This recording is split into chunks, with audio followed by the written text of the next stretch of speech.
In the summer of 1967, the most prestigious martial arts gym in Los Angeles was about to witness a confrontation that would be etched in the memory of everyone present. Joe Louis, the national karate champion with an impeccable record of 32 consecutive victories, had just made a statement that would resonate throughout the entire martial arts circuit. He was faster than Bruce Lee. Louis's arrogance wasn't unfounded. At 6 feet 3 inches tall and 210 pounds of pure muscle, he had demolished every opponent who dared face him. His fists moved like lightning, and his sidekick had knocked unconscious more than a dozen competitors. But what was about to happen that afternoon would change not only his perspective on martial arts, but his entire life. If you want to discover how this legendary encounter ended and learn the lesson that forever changed one of the most arrogant fighters of his era, stay until the end of this story. You won't regret it. It all began 3 weeks earlier, during an interview in a specialized martial arts magazine. The journalist had asked Louis what he thought about Bruce Lee, the Chinese instructor who was gaining fame in Hollywood for his revolutionary demonstrations. Louis, with a mocking smile, had responded without filter. "Bruce Lee is a showman, nothing more," he declared, while leaning back in his chair with his arms crossed over his chest. "He does pretty tricks for the cameras, but in a real fight my speed and power would crush him in less than 30 seconds. I've faced the best fighters in the country, and none has lasted more than 2 minutes with me." Louis's words spread like wildfire throughout the entire martial arts community. At that date, Bruce Lee wasn't yet the cinema legend the world would know later. He was simply an instructor with revolutionary ideas about combat. A man who had begun to question traditional forms and develop his own system, Jeet Kune Do. When Louis's statements reached Bruce Lee's ears, he showed no anger. Instead, he smiled with that characteristic calmness that disconcerted those who knew him. He was giving a private class at his small Chinatown gym when one of his students showed him the magazine article. "Master, are you going to respond to this?" asked the student, expecting to see some reaction of fury or indignation. Bruce carefully folded the magazine and left it on a table. His dark eyes shone with a mixture of amusement and determination. "I don't need to respond with words," he said simply. "Words are wind. Truth is demonstrated with actions." That same afternoon, Bruce did something unexpected. He picked up the phone and called directly to the gym where Joe Louis trained. The conversation was brief, but significant. Bruce wasn't calling to challenge him or insult him. Instead, he made an invitation that left the karate champion perplexed. "I've heard you're the best," Bruce said in a polite but firm tone. "I'd like you to come to my gym this Saturday afternoon, not to fight, but to train together.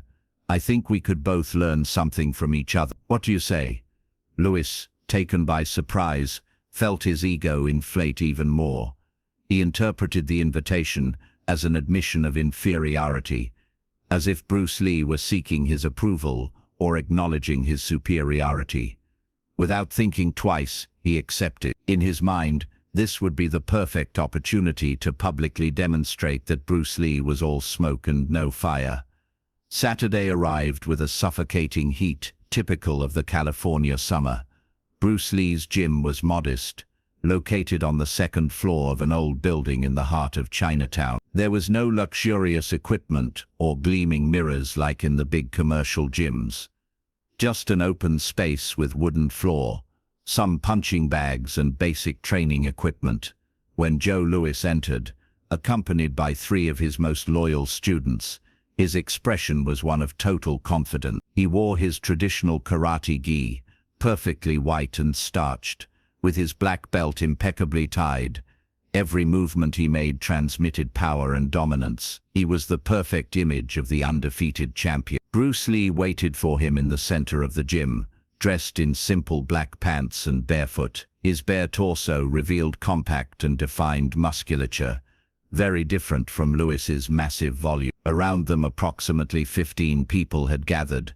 Bruce's students, some local instructors, and curious onlookers. who had heard rumors about this encounter. Thank you for coming. Bruce said, extending his hand with genuine respect. Lewis shook the hand firmly, perhaps too firmly, as if wanting to demonstrate his strength from the first moment. No problem. I was curious to see what you could teach me. The condescending tone didn't go unnoticed by anyone in the room. Several of Bruce's students exchanged glances, but their master remained impassive with that calm smile that never left his face. Let's start with something simple, Bruce proposed. I'd like you to try to hit me. Just one direct punch with all your speed and power. I'm not going to counterattack. I'll just move to dodge it. Lewis let out a short, arrogant laugh. Are you sure? I don't want to hurt you in your own gym. Don't worry about me, Bruce responded, positioning himself in a relaxed posture with his hands down, almost as if he weren't prepared for anything. The karate champion positioned himself in his perfect combat guard. His years of training had refined his technique to make it devastating. When he threw a direct punch, the sound of the air being cut was audible from several meters away. He had knocked out men with a single blow of that technique.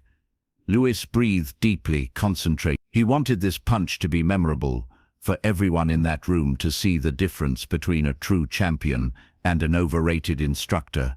He tensed his muscles, visualized the perfect trajectory, and threw his fist with all the speed his years of training had given him. What happened in the next 2 seconds defied all logic for Joe Lewis. His fist cut through the air with impressive speed, aimed directly at Bruce Lee's face. But when the blow should have landed, Bruce simply wasn't there anymore. It wasn't a brusque or desperate movement. It was as if space itself had reorganized.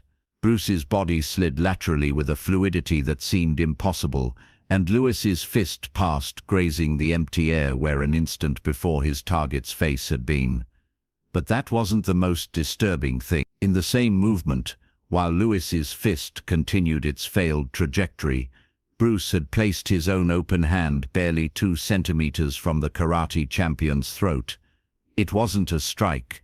It was a silent warning, but absolutely clear. If he had wanted to, he could have ended the encounter at that precise instant. Lewis stepped back, eyes wide open.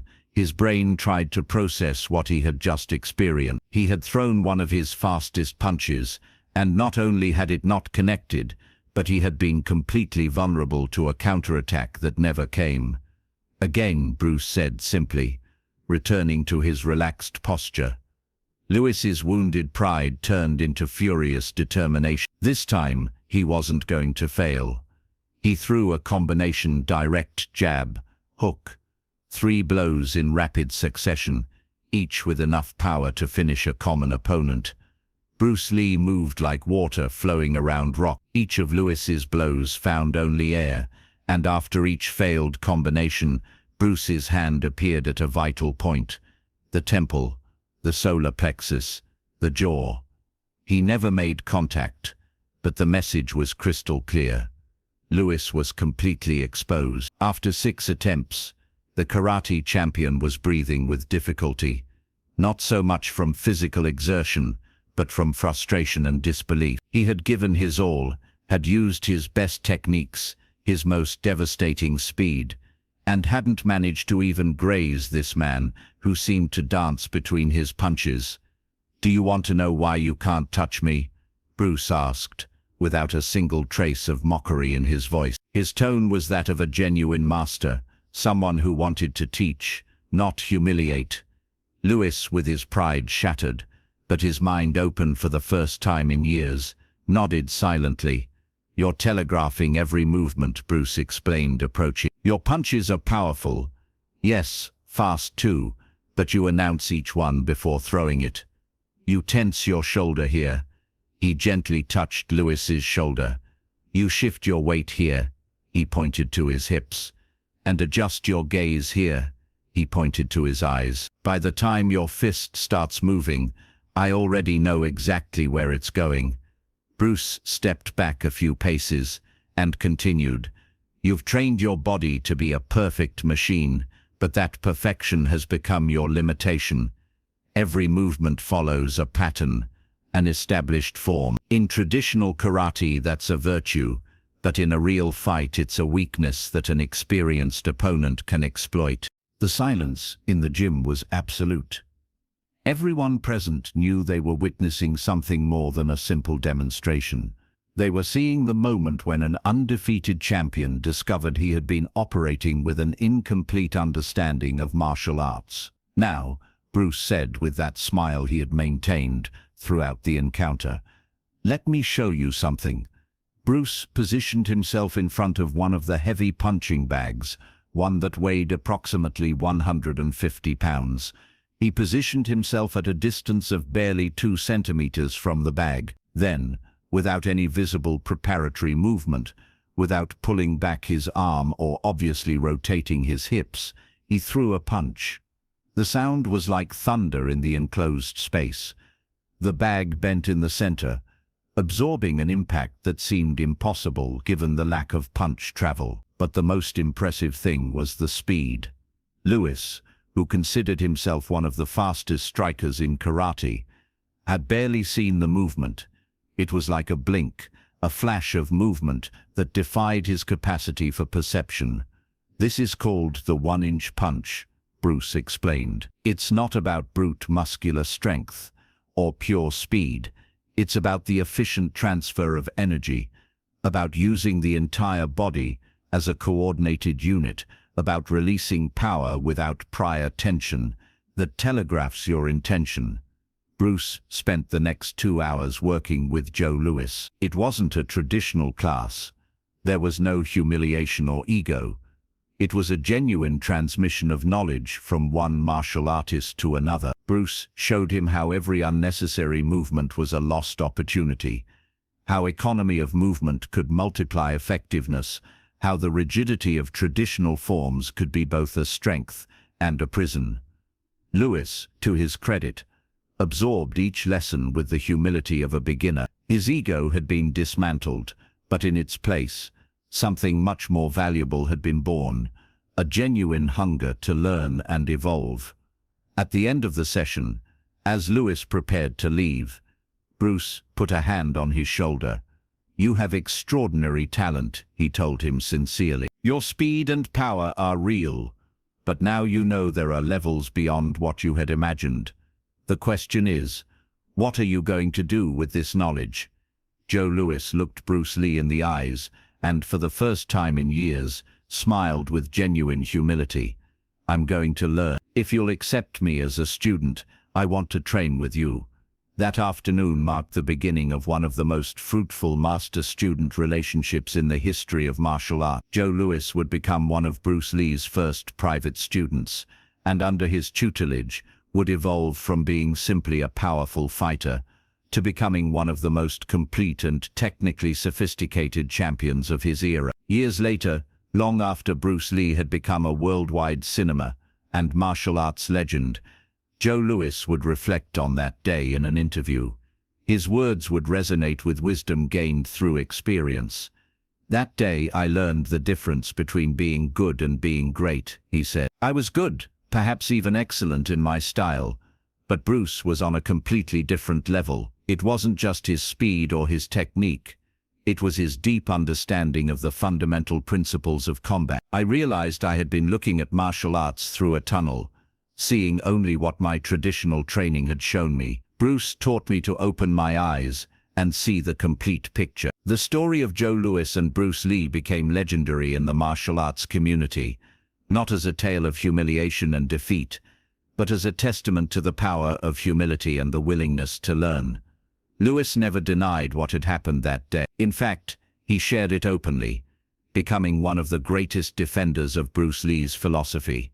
The encounter also revealed something fundamental about both men. Joe Lewis demonstrated that true strength doesn't reside in never failing, but in how one responds when their limitations are exposed. Bruce Lee demonstrated that true mastery doesn't need to humiliate to teach, that knowledge shared with respect and compassion is infinitely more powerful than any demonstration of dominance. If this story has inspired you and made you reflect on the importance of humility and constant learning, don't forget to like this video and subscribe to the channel Share this story with someone who needs to remember that there's always something new to learn, no matter how experienced you are. Leave me in the comments what lesson you take from this legendary encounter between two of the greatest martial artists of all time.